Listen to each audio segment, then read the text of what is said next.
दोस्तों, हिंदू शास्त्रों में भगवान शिव को कैलाश पर्वत का स्वामी माना जाता है। मान्यता है कि महादेव अपने पूरे परिवार और अन्य समस्त देवताओं के साथ कैलाश में रहते हैं। दरअसल पौराणिक कथाओं में ऐसी कई घटनाओं के बारे में बताया गया है जिनमें कई बार असुरों और नकारात्मक शक्तियों ने कैलाश पर्वत पर चढ़ाई करके इसे भगवान शिव से छीनने का प्रयास किया, लेकिन उनकी मंशा कभी पूरी नहीं हो सकी। आज भी ये बात उतनी ही सच है जितनी पौराणिक काल में थी। भले ही दुनिया भर के पर्वतारोही माउंट एवरेस्ट को फतह कर चुके हैं, लेकिन कोई आज तक कैलाश पर्वत पर चढ़ाई नहीं कर पाया है। आखिर ऐसा क्यों है? क्या है इसके पीछे का रहस्य? आइए आपको बताते हैं कैलाश पर्वत के रहस्य के बारे में।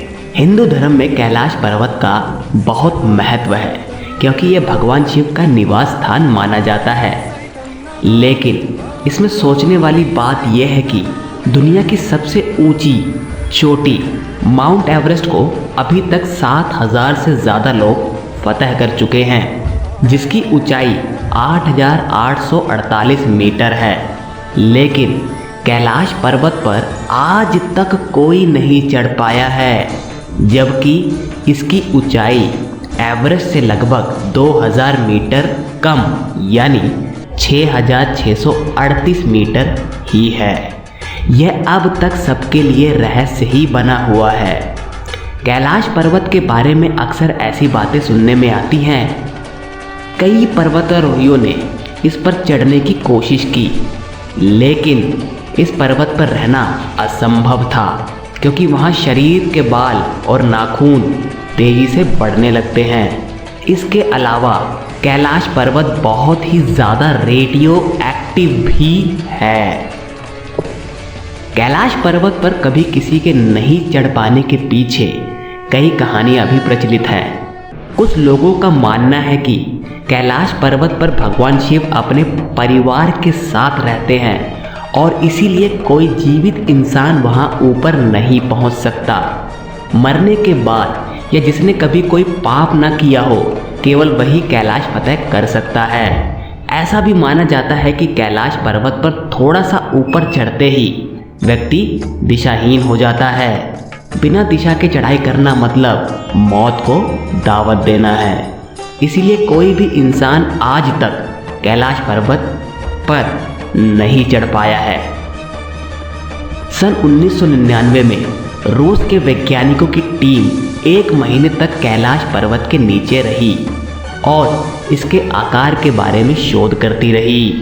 वैज्ञानिकों ने कहा कि इस पहाड़ की तिकोने आकार की चोटी प्राकृतिक नहीं बल्कि एक पिरामिड है जो बर्फ से ढकी रहती है।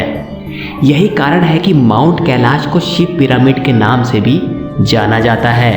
जो भी इस पहाड़ को चढ़ने निकला या तो वो मारा गया या बिना चढ़े वापस लौट आया। चीन सरकार के कहने पर कुछ पर्वतारोहियों का दल कैलाश पर चढ़ने का प्रयास कर चुका है, लेकिन उन्हें भी सफलता नहीं मिली और पूरी दुनिया के विरोध का सामना अलग से करना पड़ा।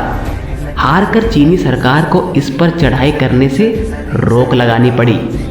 कहते हैं जो भी इस पहाड़ पर चढ़ने की कोशिश करता है वो आगे नहीं चढ़ पाता, उसका हृदय परिवर्तन हो जाता है। यहाँ की हवा में कुछ अलग बात है। शरीर के बाल और नाखून 2 दिन में ही इतने बड़े हो जाते हैं जितने 2 हफ्तों में बढ़ने चाहिए। शरीर मुरझाने लगता है, चेहरे पर बुढ़ापा नजर आने लगता है। चीन ही नहीं, रूस भी कैलाश के आगे अपने घुटने टेक चुका है। सन 2007 में रूसी पर्वतारोही सर्गे सिस्टिकोव ने अपनी टीम के साथ माउंट कैलाश पर चढ़ने की कोशिश की थी। सर्गे ने अपना खुद का अनुभव बताते हुए कहा था कि कुछ दूर चढ़ने पर उनकी और पूरी टीम के सिर में भयंकर दर्द होने लगा। फिर उनके पैरों ने जवाब दे दिया। उनके जबड़े की मांसपेशियां खींचने लगी और जीभ जम गई। मुंह से आवाज़ निकलना बंद हो गई। चढ़ते हुए मुझे महसूस हुआ कि वह इस पर्वत पर चढ़ने लायक नहीं है। उन्होंने फौरन मुड़कर उतरना शुरू कर दिया। तब जाकर उन्हें आराम मिला। आपको बता दें कि 29,000 फीट ऊंचा होने के बाद भी एवरेस्ट पर चढ़ना तकनीकी रूप से आसान है, मगर कैलाश पर्वत पर चढ़ने का कोई रास्ता नहीं है। चारों ओर खड़ी चट्टानों और हिमखंडों से बने कैलाश पर्वत तक पहुंचने का कोई भी रास्ता नहीं है। ऐसी मुश्किल चट्टानें चढ़ने में बड़े से बड़ा पर्वतारोही भी अपने घुटने टेक देता है। हर साल लाखों लोग कैलाश पर्वत के चारों ओर परिक्रमा लगाने आते हैं। रास्ते में मानसरोवर झील के दर्शन भी करते हैं, लेकिन कैलाश पर्वत पर चढ़ाई ना कर पाने की बात आज तक रहस्य बनी ही हुई है।